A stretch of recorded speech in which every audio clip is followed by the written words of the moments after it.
Bonjour à tous, mon nom est Catherine Marcotte et bienvenue à Info Warwick. Aujourd'hui, c'est la dernière émission de la 7e saison. Pour l'occasion, l'équipe vous a préparé un récapitulatif de la dernière année. J'espère que vous apprécierez ce condensé. Bonne émission!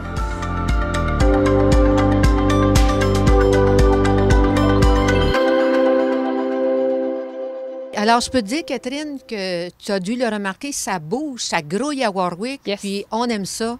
Alors, ça a grouillé durant l'été et puis ça continue aussi. Oui, ça fait un peu de poussière, mais c'est pas grave, on passe par-dessus ça. Je sais qu'on parle un petit peu des travaux de la rue Saint-Louis, là, quand on entend de poussière. Oui, alors tu as bien raison. Alors, il y a une première partie des travaux de la rue Saint-Louis, de la rue Sainte-Jeanne-d'Arc, de la rue Le Tartre, et de la rue...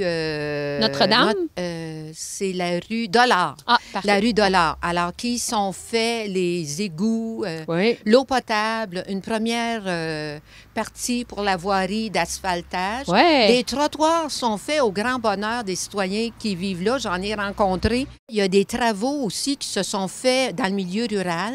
Alors, notre, j'ai envie de dire, fameux rang des érables, on l'aime bien, notre rang des érables, mais c'est parce qu'il est long, puis il y avait des énormes travaux à faire là. Alors, on vient de terminer cette année. Après, je croirais, ça doit faire 3-4 ans, si on tient compte facilement. Explique-nous la zone neutre, qu'est-ce que c'est, à quoi ça sert?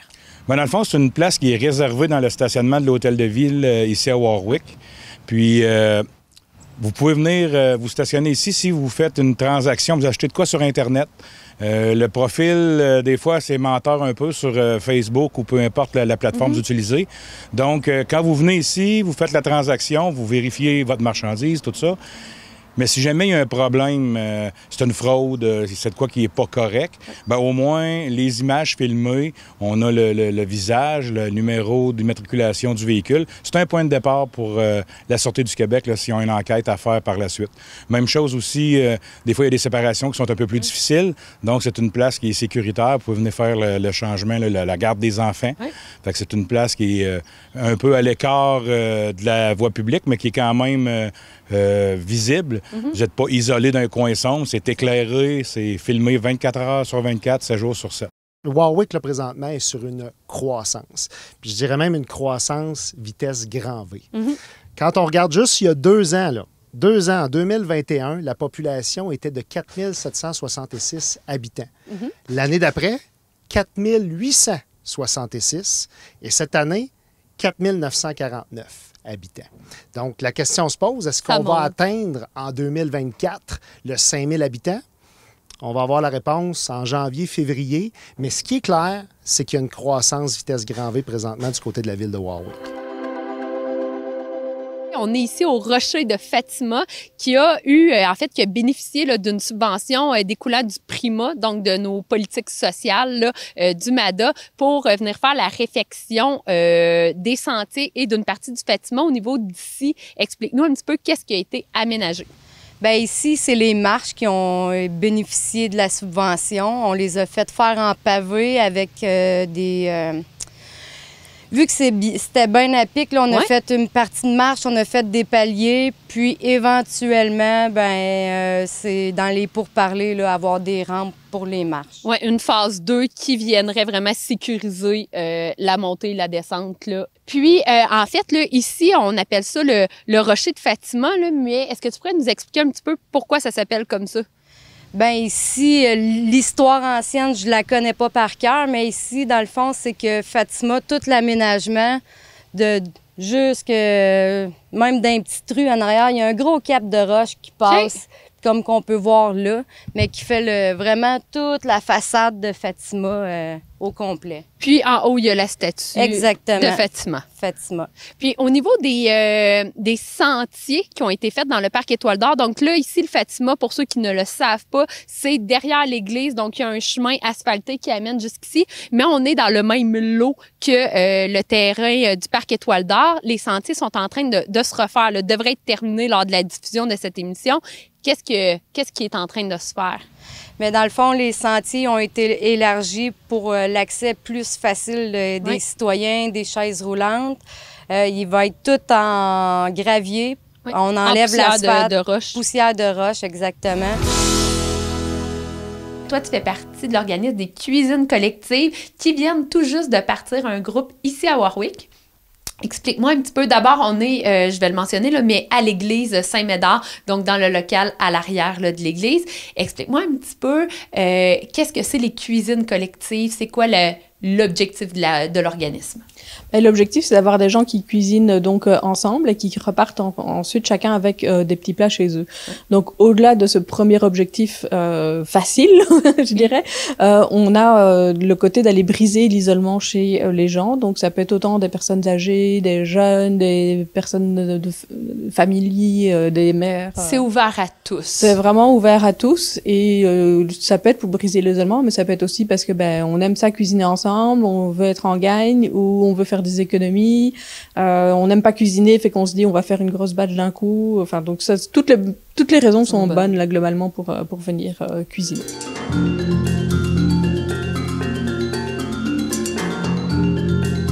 Merci de nous accueillir à la salle du canton. Donc là, aujourd'hui, vous êtes invité à titre de concessionnaire de la salle du canton, qui est une salle municipale. Puis, dernièrement, c'est tout nouveau qu'on a aménagé une plateforme élévatrice. Oui, madame. Puis ça, c'est quelque chose que, en fait, vous allez pouvoir me le dire, mais qui était bien attendu des organismes qui sont hébergés là, au sous-sol ici. Oui, c'est ça. Avec les chaises roulantes, ils ne pouvaient pas aller en bas parce que les marches, c'était pas possible. Fait que là, la Féas, les Lions, ils ont en chaise roulante. Fait que ça, c'était une grosse demande qui était demandée. Puis même par ceux qui louent des salles. Ceux qui louent des salles. Fait que là, c'est merveilleux. Là. Tout le monde adore ça. Puis elle sert beaucoup. Oui, puis même à cause du traiteur, entre autres, mais aussi à cause de l'aménagement de la grande salle en haut. Pour toi aussi, là, Patrick et Martial, ça doit être super facilitant. Oui, parce que juste pour... des fois, on a des chaises, des tables à monter, descendre des buffets, c'est merveilleux. Là. Je peux finir en te parlant peut-être... d'un événement d'envergure? Oui, qui a eu lieu le 8-9 septembre dernier, ici au Parc Anna Picard, encore sur notre site Enchanteur qu'on aime tant. Ça a été vraiment une super de belle édition. Le comité organisateur s'est rassemblé la semaine dernière. J'en faisais partie comme citoyenne cette année, fait que j'ai vécu l'événement de l'intérieur. Écoute, on a eu des gens de l'extérieur, la formule des concours, que ce soit elle piquante, sauce piquante, que ce soit les piments forts, la venue des exposants, toujours avec les microbrasseries, les groupes, ça a été wow. Oui. On a observé que aussi c'était très multigénérationnel. On a eu beaucoup de gens. La température a été aussi favorable. On m'a autorisé à le dire. On est à 19 000 $ et des poussières en termes de recettes. OK. Par contre, c'est encore remis là, à des organismes, dont le comité Solidarité de Warwick, qui n'aura pas uniquement cette somme-là, il faut le dire, mais il y a aussi toutes les remises, là, les équipes des chefs, là, des côtes levées, eux, c'était choisi des organismes. Merci.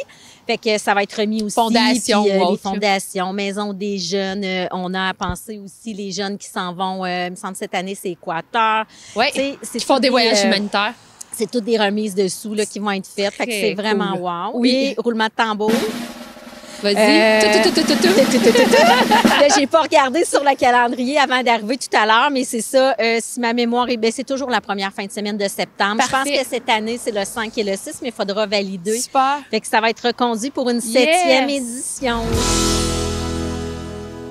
On a eu des gros dossiers à traiter avec les éoliennes, donc ça a occupé pas mal une bonne partie de ton temps. Oui, une bonne partie de mon temps. Mais tu sais, ça a montré qu'on est ouvert en tant que municipalité à discuter vraiment avec nos citoyens, puis qu'il n'y a pas de gêne à ce qu'ils viennent nous parler, puis qu'on est à l'écoute de leurs préoccupations. Fait que oui, ça m'a beaucoup appris. C'est une activité un enjeu très enrichissant tout de même, là, notamment. Il y a eu des beaux apprentissages de ça. Oui, vraiment, vraiment. Au niveau communication, je pense que c'est le pôle qui reste à discuter là, au niveau du bilan de mi-mandat. Est-ce qu'il y a des choses qui ressortent un petit peu plus, à ton avis? Oui, je suis très fière qu'on aille emboîter le pas dans le numérique et qu'on aille diffuser. On est resté avec un peu l'offre de la pandémie là, de diffuser les conseils municipaux en ligne. Je trouve que c'est une très belle opportunité pour les familles. On parlait de famille justement, là, que Parfois, on peut envoyer notre question en ligne, il n'y a pas de problème, on y répond pendant la soirée. Puis ça offre aussi une belle liberté familiale à pas nécessairement prendre une gardienne pour venir assister au conseil. En fait, ce projet-là est une initiative de Municorps et de Roulibus, en fait, 2 organismes là, qui offrent du transport sur le territoire. Donc, Municorps au niveau du transport collectif, puis Roulibus au niveau du transport adapté.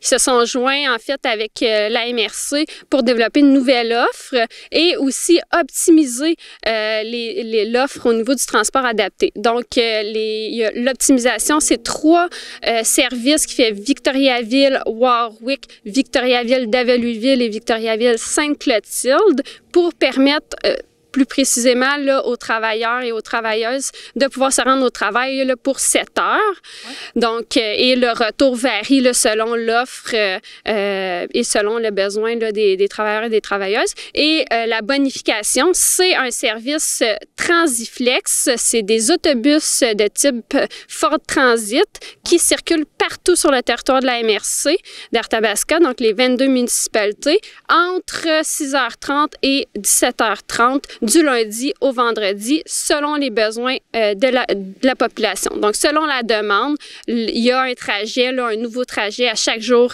qui se fait pour répondre là, aux besoins variés et ponctuels de la population. Comment ça fonctionne si je veux avoir de l'info, puis je me dis, j'aimerais ça, mais je suis pas sûre de quoi ça marche. Puis d'ailleurs, on a 2 points d'embarquement, merci, à Warwick. Donc, il y a un peu tout ça là, que j'aimerais qu'on rentre dans les détails. Oui, donc plus particulièrement à Warwick, il y a effectivement 2 points d'embarquement. On est proche de un là, qui est à l'église. Yes. Puis il y en a un autre là, à l'Arena. Donc ça permet là, à 2 territoires, 2 secteurs là, différents. Faut savoir aussi que selon votre besoin, il peut s'arrêter à des endroits intermédiaires en fait. Okay. Donc sans trop s'éloigner, là, il peut vous prendre là, dépendamment là, du trajet qui est prévu. À des points intermédiaires là, sur le territoire. Donc, sinon, pour les informations, si je veux regarder comment ça fonctionne, je me rends où? Est-ce qu'il y a des numéros de téléphone qu'on peut appeler, des sites Internet, une page Facebook? Oui, donc la page Internet, c'est le www.municorps.ca. Cet été, Marie-Josée, il y a eu le premier concours des Maisons Fleuries de Warwick. Parle-nous un petit peu de cette activité-là, en fait, du concours et de la participation des gens. Bien, avec le comité d'embellissement, nous avions comme projet de repartir ce concours-là, parce que je sais que dans les années précédentes, ça avait été quelque chose qui est importante pour la ville de Warwick. Fait qu'on avait décidé de repartir ça, mais sans savoir vraiment quel impact ça aurait là, au niveau des citoyens. Puis franchement, Catherine, on a eu 100 et plus là, d'inscriptions. Qui est quand même vraiment un bel engouement, là. Vraiment. Fait que ça nous a mis un peu de baume sur cette inquiétude-là. Fait que non, les gens, ils ont participé en grand nombre pour redécorer leur balcon, mettre un peu plus de fleurs sur leur devanture de maison.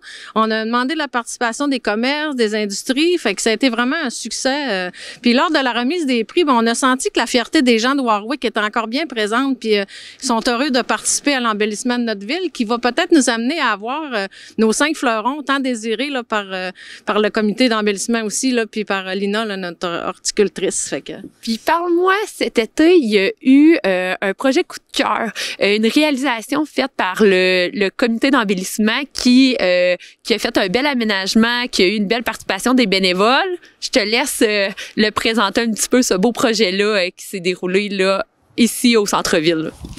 Ben avec tout ce qui est arrivé à l'église, avec l'histoire de son clocher, il était comme ça allait de soi que nous voulions mettre un petit baume sur cet événement-là. Fait qu'on a eu comme l'idée de coup de cœur d'embellir la devanture de l'église pour refleurir tout ça et de réaménager. Fait que nous avions demandé la participation de plusieurs personnes, puis on a eu au moins une 20aine de bénévoles qui sont venus nous aider à mettre la main à la pâte là pour faire ça. Fait que au printemps, j'ai hâte de voir tout fleurir ça là, puis qu'on voir notre réalisation, mais franchement, ça a été une réalisation très importante pour nous, puis on voit que les citoyens, ils veulent nous aider, puis qu'ils sont là pour nous aussi, là, fait que, ouais. On voit qu'ils sont fiers, puis qu'ils ont le goût de contribuer à l'embellissement là, de Warwick.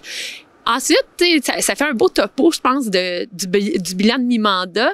Maintenant, les projets à venir, qu'est-ce qui s'en vient pour Warwick dans tes dossiers, dans tes mandats qui sont un petit peu plus dans ta cour, là, je le dis comme ça, là? Bien, ce qu'on entend parler le plus présentement, c'est le camp de jour qui va s'en venir à Warwick, qui est chapeauté par toute l'équipe de la ville. Oui. Ça, c'est quelque chose qui tenait à cœur aussi avec au conseil, tout ça, parce que le camp de jour, c'est quelque chose qui est primordial pour une ville comme Warwick, avec autant de familles, avec d'enfants. Fait que c'est impensable de pas avoir ça. Puis on le sait qu'à l'intérieur avec les employés de la ville, il y en a qui sont vraiment motivés à faire ce camp de jour-là. Fait que pour nous, là, c'est comme le train est en marche déjà, puis qu'on sait que ça s'en va vers un succès, puis qu'ils sont motivés. Fait que c'est une belle reprise là, de prendre le camp de jour qui était géré à l'externe par une entreprise de Warwick et de reprendre ça là, et d'espérer offrir un service là, de qualité pour les familles de Warwick. Donc cette année, c'est le 1er et 2 juin que va avoir lieu la vente de garage de Warwick. Vous pouvez encore vous procurer vos permis au coût de 20 $ à la Maison des Jeunes. Puis juste redire que les sous qu'on ramasse avec le permis des ventes de garage reviennent aussi à la Maison des Jeunes. C'est vraiment très gentil à la ville de Warwick de nous permettre de pouvoir faire cette activité-là. C'est un bel autofinancement qui nous aide aussi à faire des belles activités avec nos jeunes. Puis, est-ce que vous allez encore faire une carte des adresses là, qui participent? Effectivement, il va y avoir une carte encore des adresses qui participent, qui ont pris leur permis de vente de garage à temps. Puis, ça va être distribué encore au Gastor, puis à la bibliothèque. Là. Puis, il y en a aussi des feuilles à la Maison des Jeunes. Avec le nouveau projet de loi 67, toutes les municipalités devaient intégrer l'identification des îlots de chaleur sur son territoire. Donc, avec l'aide de l'Institut national de la santé publique, on a été capable d'avoir une carte avec les îlots de chaleur identifiés sur le territoire. Puis on l'a intégré là en fait là à notre plan d'urbanisme. Donc à chaque fois qu'on a des projets qui sont déposés ou qu'on a des modifications de réglementation, il faut toujours avoir en tête où sont nos îlots de chaleur. Donc nous à Warwick, les îlots de chaleur sont principalement sur les artères commerciales, donc la rue Saint-Louis, la rue Hôtel-de-Ville, la route 116 et également là dans nos quartiers industriels où qu'on est présentement là aujourd'hui. Avec le projet de loi 67, quel impact ça a sur la réglementation là, du service de l'urbanisme? En fait, là, on va regarder aussi à travailler sur les stationnements, l'aménagement des stationnements. Mais là, actuellement, ce qu'on a fait, c'est de modifier notre réglementation sur la plantation et l'abattage d'arbres. Okay. Donc, actuellement, ce qu'on a en vigueur, c'est on doit planter des arbres là, quand il y a une nouvelle construction résidentielle. Donc, seulement quand il y a une nouvelle construction. Donc, on n'a pas de pouvoir sur tout ce qui s'est fait avant, donc seulement sur ce qui se fait dans le futur. C'est pas une loi qui a une rétroaction, là, par exemple. Exactement. Mais là, on a modifié le règlement pour avoir une rétroaction sur certaines activités. Donc, dès qu'il va y avoir une construction, dès qu'il va y avoir une construction de bâtiments accessoires, d'agrandissement ou d'aménagement de stationnement, tout ce qui modifie en fait la topographie ou l'aménagement du terrain, nous, on va vérifier s'il y a un arbre en cours avant et un arbre en cours arrière minimalement. Puis, au niveau industriel ou commercial, est-ce que la réglementation va être modifiée? Oui, en fait, encore une fois, on n'avait rien pour les commerces, les industries. Donc là, qu'est-ce qui va être applicable? Encore une fois, dès qu'il y a une modification quelconque, il va falloir qu'il y ait un arbre minimalement en cours avant à tous les 15 mètres. Ma première question, Catherine. Selon vous, quelle est l'occupation du territoire de l'agriculture à Warwick?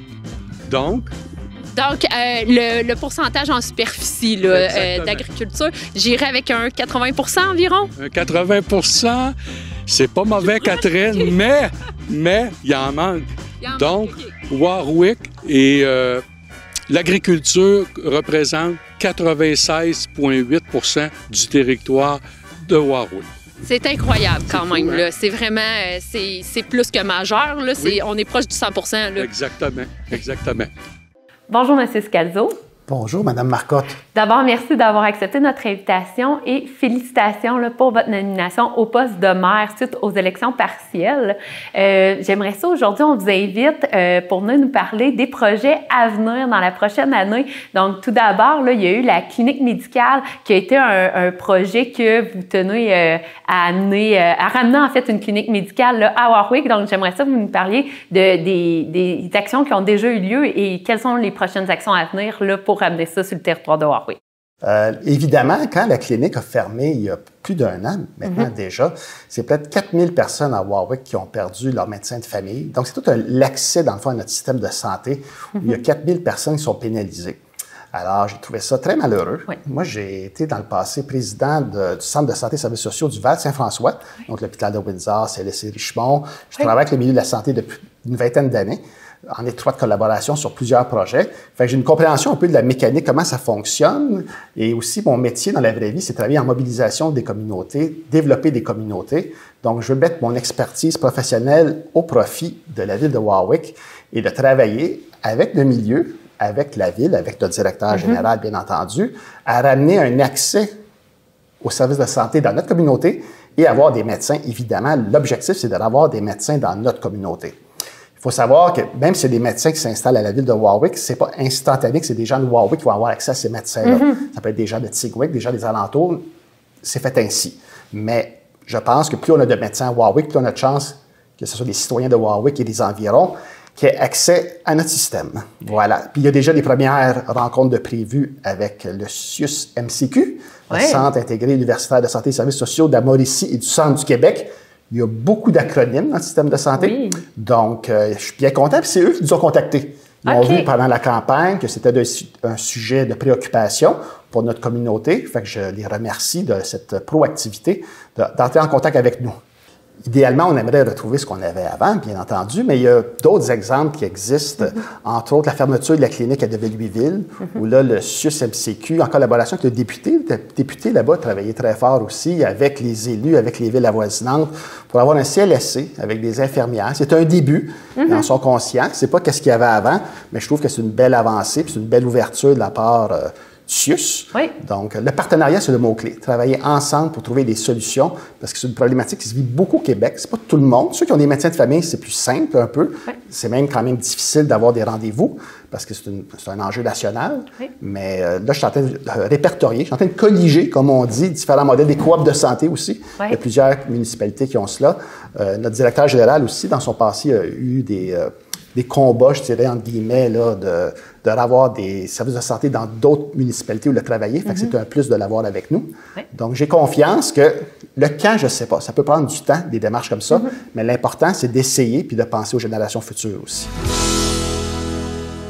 Ici, là, on est en pleine construction d'un projet qu'on attend depuis fort longtemps. Juste pour situer les gens, là, on est sur la rue Hainaut, juste devant nous. Et explique-nous, c'est quoi le projet ici? Qu'est-ce que vous êtes en train de faire? C'est le futur jardin communautaire. Donc, ça fait déjà quelques années qu'on cherchait un endroit, puis là, on l'a enfin trouvé. Fait que le projet va se concrétiser cette année. C'est un super de beau projet. J'aimerais ça qu'on en parle un peu plus, qu'on explique aux gens à quoi s'attendre, comment ça va fonctionner. Fait que d'abord, j'aimerais ça qu'on y aille avec combien de bacs vous pensez être en mesure de proposer à la population? Jusqu'à maintenant, on a 40 bacs pour cette année. Okay. L'année prochaine, peut-être que selon la demande, peut-être en rajouter ou faire des jardinettes directement au sol. Parce que là, c'est tous des bacs à une certaine hauteur pour facile d'accès pour tout le monde. Okay. Donc, même les personnes handicapées pourraient venir. Là. Les gens à mobilité réduite vont être en mesure de se déplacer entre les bacs. Exactement. Puis, comment ça va fonctionner, en fait? Peut-être nous dire à qui ça s'adresse, le jardin communautaire, qui peut s'inscrire pour avoir accès à un bac ici? Mais dans le fond, il faut que tu sois citoyen de Warwick. Puis, c'est les gens qui n'ont pas de terrain ou un terrain contaminé. Okay. Donc là, ça va ouvrir sur le site de la ville. Puis la personne va s'inscrire à l'adresse email de l'horticulture. Puis, dans le fond, les premiers arrivés, c'est les premiers servis. Ils vont choisir la grandeur qu'il y a. Fait que si la grandeur est encore disponible, bien, il va avoir accès au bac. La fête familiale, là, cette année, est quand même d'une grande envergure. Là. On fait ça le samedi 15 juin, là, de 10h à 15h. Le matin, on a des jeux gonflables, on a une maquilleuse. Ben, en fait, ils sont là toute la journée. Oui. C'est juste qu'on a une programmation quand même spécifique. Là. On a un spectacle à 11h30, là, des clowns qui se transforment en super-héros. Là, quand même intéressant, là, des sauts spéciales, là, fait que très acrobatique. Puis, dans l'après-midi, là, on a notre fameux bingo intergénérationnel là, avec la villa du parc qui anime le tout. Durant la journée, on a des pompiers qui sont là. On va avoir des super-héros parce que notre thème cette année, c'est les super-héros pour la fête familiale. Puis, on va avoir le lancer des haches. On va avoir... la musique. On va avoir de la barbe à papa, je pense, sur place. Et la maison des jeunes aussi, peut-être, pour gérer la cantine. Exactement. La WIC Station va être de la partie aussi là, pour rendre l'événement encore plus agréable. Mon intérêt pour la politique, ça remonte à très loin. En 4e année, j'étais président de classe. Okay. J'ai toujours été impliqué. Puis à Warwick, ici, j'ai été président de l'AGA, l'Association des gens d'affaires de Warwick. J'ai été dans la CPE, la Forêt Enchantée. J'ai été président de hockey mineur, trésorier au tournoi Atome Yum Yum. Maintenant, dis-moi, un petit peu à l'interne, il y a eu une restructuration des responsabilités, des mandats. J'aimerais que tu nous présentes, c'est quoi exactement au sein du conseil municipal, tes dossiers à toi, ce que tu vas défendre, puis un petit peu tes chevaux de bataille, là, comme je pourrais dire, là, avec les autres membres. Oui, je suis très content des dossiers qui m'ont été attribués. Le premier dossier, c'est l'Arena, étant donné que je suis déjà sur le CA de l'Arena. C'est un dossier que je connais bien. Puis ensuite de ça, sport et loisirs. Donc, tantôt, je vous parlais que le sport était important pour moi, fait que c'est super plaisant de travailler à ce niveau-là. Puis le dernier point, c'est le développement économique. En tant qu'entrepreneur, mais je crois être bien placé là, pour amener défendre les intérêts des entrepreneurs là, à la table des élus. Oui, puis même à titre de sport et loisirs, on va avoir à travailler ensemble là, sur un futur parc là, adjacent à l'Aréna Jean-Charles Perrault. Plusieurs projets vont venir avec ça, là, mais je pense que ça va être une belle collaboration, là, que si les gens ont des questions ou des idées, pourront directement te les soumettre.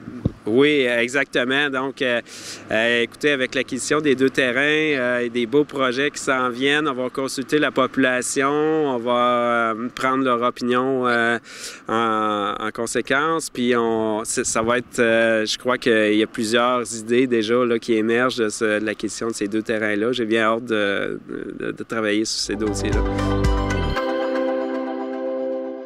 C'est déjà tout pour cette dernière émission de la saison. J'ai le bonheur de vous annoncer que nous serons de retour pour une 8e saison en septembre. D'ici là, je tiens à vous souhaiter un bel été et à vous inviter à profiter des nombreuses activités là, offertes sur le territoire qui sont gratuites. Je pense au Mardi de la culture, au Mercredi folklorique. Et pour tout savoir ce qui se passe, là, visitez notre site internet levilledewarwick.québec et je vous souhaite un bel été!